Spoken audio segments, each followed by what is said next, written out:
यदि समझ में आ जाए तो तुरंत ही कल्याण है।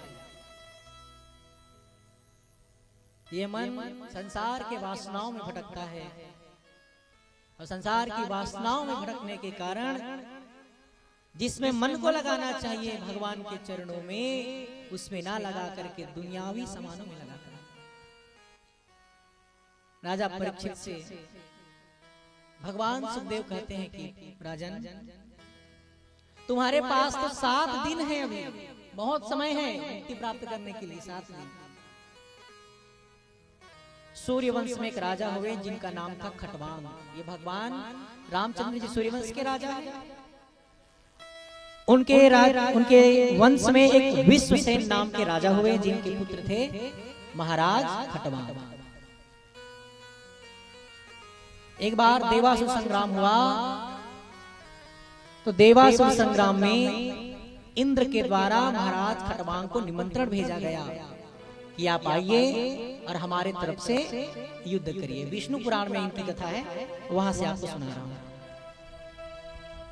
विष्णु पुराण की कथा के अनुसार महाराज खटवांग को देवराज इंद्र ने निमंत्रण दिया कि राजन, देवासुर संग्राम होने वाला है, आप आइए और हमारे पक्ष से आप युद्ध करिए। ऐसा अद्भुत पराक्रम दिखाया। ऐसे सूर्यवंशी जो राजा थे इतने बड़े बड़े वीर हुए हैं कि क्या कहें। भगवान राम जिनके वंश में जिन्होंने जन्म लिया हो, छोटा मोटा कुल होगा जी? बिल्कुल नहीं। तो खटवांग राजा ने इतना प्रताप दिखाया कि देवराज इंद्र प्रसन्न हो गए और उस देवासुर संग्राम में देवताओं ने विजय प्राप्त की।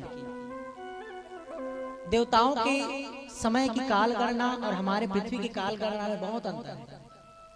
हमारा 6 महीना बीतता है ना, तो देवताओं का 1 दिन होता है। अब सोच लीजिए। और हमारा जब साल भर बीत जाता है तो देवताओं का 1 दिन और 1 रात होता है। तो उनके समय की काल गणना में और हमारे यहाँ की काल गणना में अंतर है कि नहीं? हमारे में तो 12 घंटा दिन, 12 घंटा रात। पर देवताओं के यहाँ ऐसा नहीं है। हम लोग का 6 महीना तो देवताओं का 1 दिन, और हमारे और 6 महीने बीते। दक्षिणायन और उत्तरायण होता है ना, 6 महीने सूर्य जो है दक्षिणायन में रहते हैं और 6 महीने उत्तरायण में रहते हैं। तो हमारा जब उत्तरायण है 6 महीने का, वो देवताओं का दिन है, और हमारा जो दक्षिणायन है 6 महीने का, वो देवताओं की 1 रात है। तो वहां पर उन्होंने युद्ध किया था। तो कई वर्ष व्यतीत हो गए पृथ्वी के।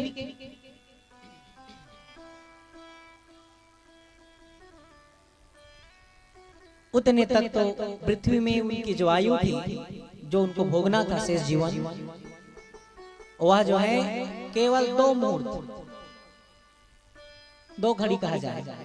1 घड़ी में 24 मिनट होते हैं, तो 2 घड़ी में 24 दूने कितना जी? 48।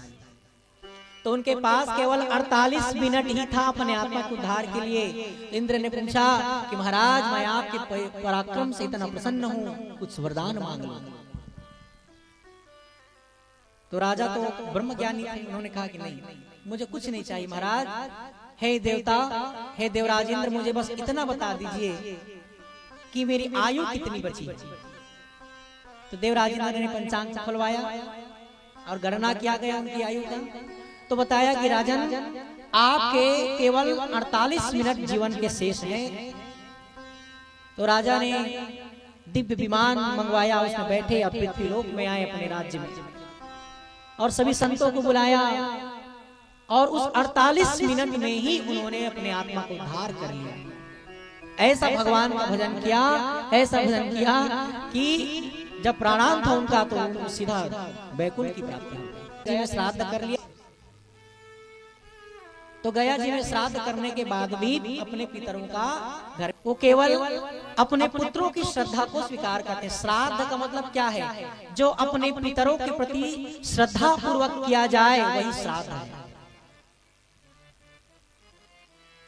तो बंधुओं, जब तक के हम यदि अपने स्वयं के आत्म कल्याण के लिए प्रयास नहीं करेंगे, तब तक कोई हमारा उद्धार नहीं कर सकता। मुझको भूख लगेगी तो मैं खाऊंगा, तभी मेरा पेट भरेगा, और मेरे परीक्षित यजमानों को भूख लगेगा और बोलेंगे कि महाराज खा ले घर में, और हमारा पेट भर जाए, तो होगा क्या ऐसा? स्वयं को प्यास लगता है तो स्वयं को बुझाना पड़ता है पानी पी करके। उसी प्रकार से अपने आत्मा का उद्धार आप स्वयं करोगे, कोई दूसरा करने वाला नहीं है। छोटा खन चुरकी में 10 घास लगे, धर्म महाराज का जीवन भर